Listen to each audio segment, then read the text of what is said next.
Welcome back to the Movie Review Teacher, and tonight we are doing a quick review for the newest horror movie release, Faces of Death. Now, if you are a fan of the 1978 version of this movie, I will preface this by saying don't go in thinking that this is going to be similar.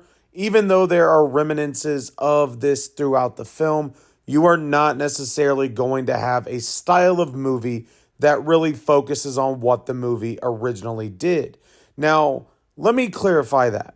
There are going to be key elements of the movie in this film, but the whole premise of this one is focused on a girl named Margot who works for a social media network company, and ultimately she must determine whether movies or videos are suitable or not suitable.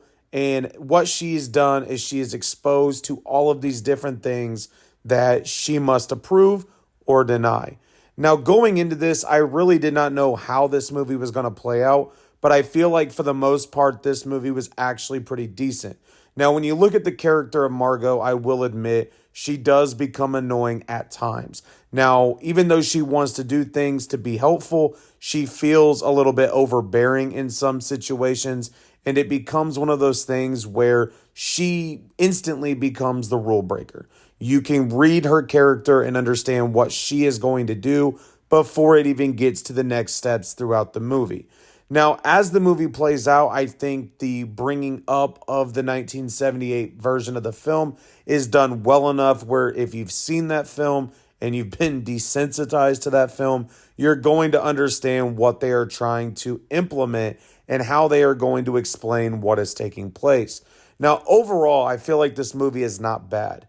But ultimately, I feel like for a horror movie, there are a lot of fans that are going to feel disappointed, and I was to a certain extent. I feel like the ideas that they were trying to put on the screen were solid, but I feel like in some instances they were not executed in a way that kept you engaged for an hour and a half. Especially as you get to the middle of the movie, that's where my annoyance with the character of Margot really took off. And the way it played out, you kind of had an idea it was going to get there before it did. But Faces of Death is out now. If you like the movie from 1978, you may find some interest in this one. But like I said, it is not going to be the exact same.